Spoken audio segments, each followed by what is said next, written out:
Hey guys, welcome back to the channel. It's Rick, and on today's video we're going to do a little bit of kayaking. But what I really wanted to talk about were some of our early retirement budget fears that we had when we made the decision to retire early and start our full-time Airstream life. So stay tuned.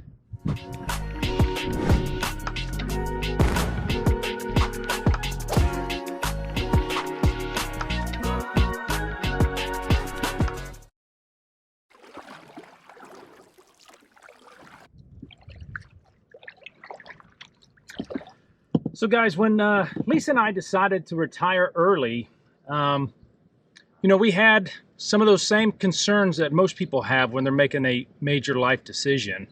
And a lot of it revolved around finances and whether or not we'd be able to afford to retire early.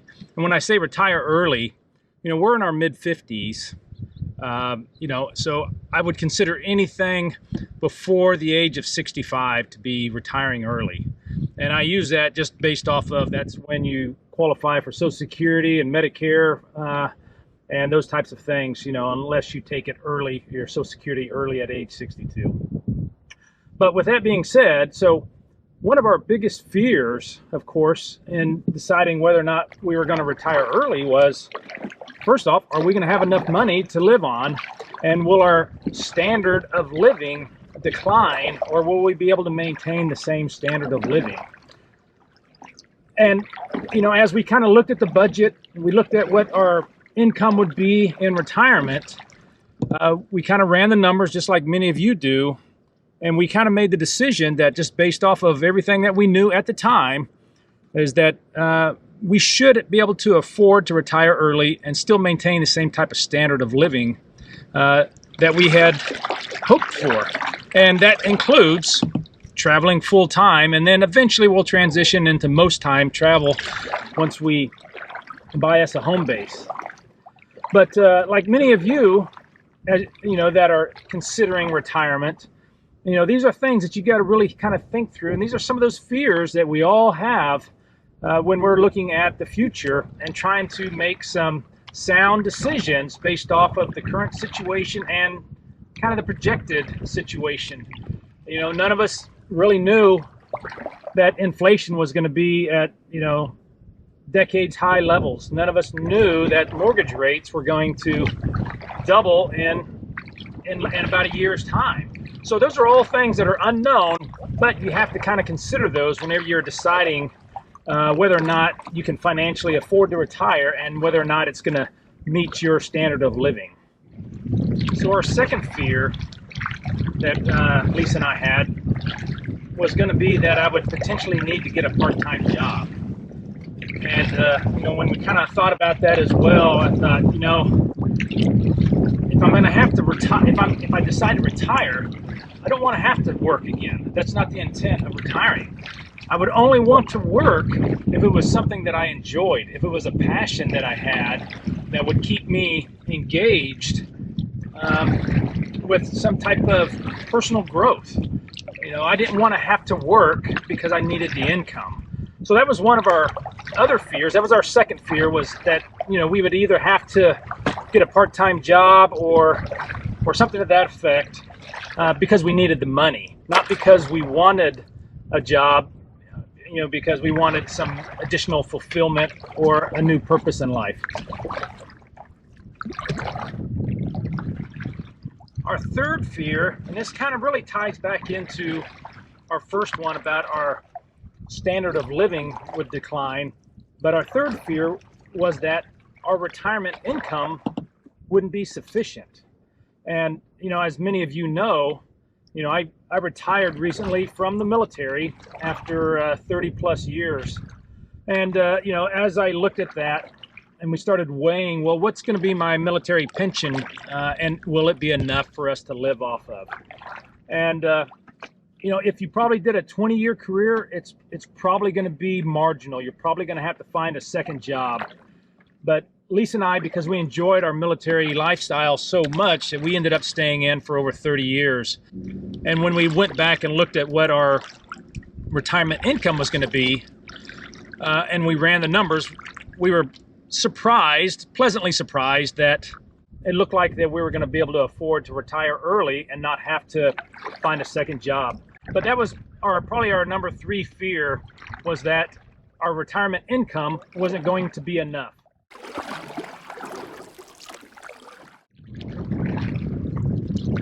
So our 4th fear was that with the economy the way it is, and us going into early retirement, our fear was that we would not be able to either save enough money or be able to afford to buy a home when we decide to stop our full-time RV life. And we went into full-time RV travel knowing that this wasn't going to be, the final end state for us, that we knew it had a shelf life, full-time travel, because we knew we wanted to eventually buy a home base so that we could have the flexibility to come back to that when we were tired of being on the road, to kind of reset, do maintenance on the trailer, take care of other personal family things, as well as just get a break, but that was one of our fears. Interest rates went from 2.5% to 3% up to, I think it's at 7% now. So that was one of our other fears, of whether or not we were going to be able to save enough money and or also be able to buy a home when we're ready to buy a home. So our 5th fear when we were considering early retirement was that we weren't going to be able to afford the travel lifestyle that we wanted.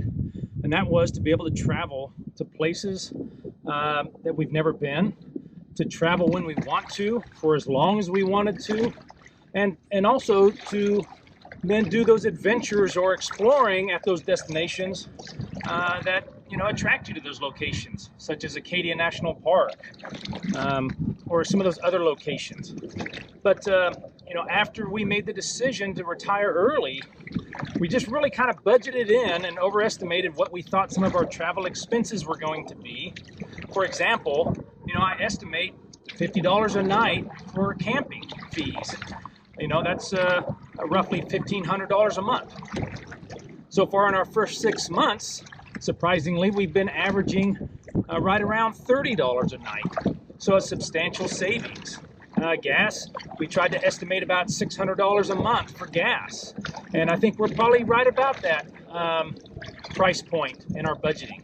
So, when you're considering early retirement, and if full-time travel or even part-time travel is part of the equation, you just have to do those estimates, run those numbers, and just be prepared to adjust as the environment changes, as gas prices increase, as camping fees increase, as food costs increase.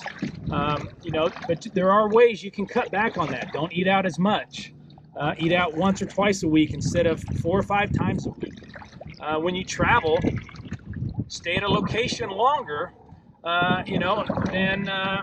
than traveling every few days. Lisa and I, we like to stay at a location generally about 2 weeks before we move on.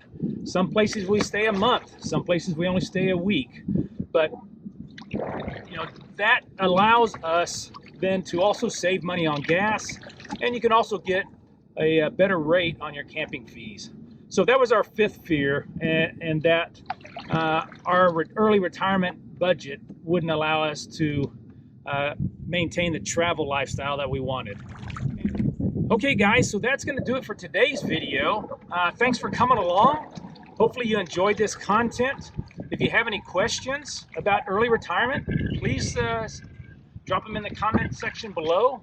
If you haven't already done so, please consider subscribing to our channel. Lisa and I really appreciate it when you guys subscribe, because it lets us know that the content we're providing is something that you're interested in. If you have any suggestions for videos, please feel free to leave those in the comment section below as well. Also, if you haven't already done so, please click the notification bell, as well as give us a big thumbs up if you like this video. It really helps out the YouTube algorithm and lets YouTube know that the content we're providing is something that you're interested in. So until we see you next time, happy kayaking, and we'll see you down the road.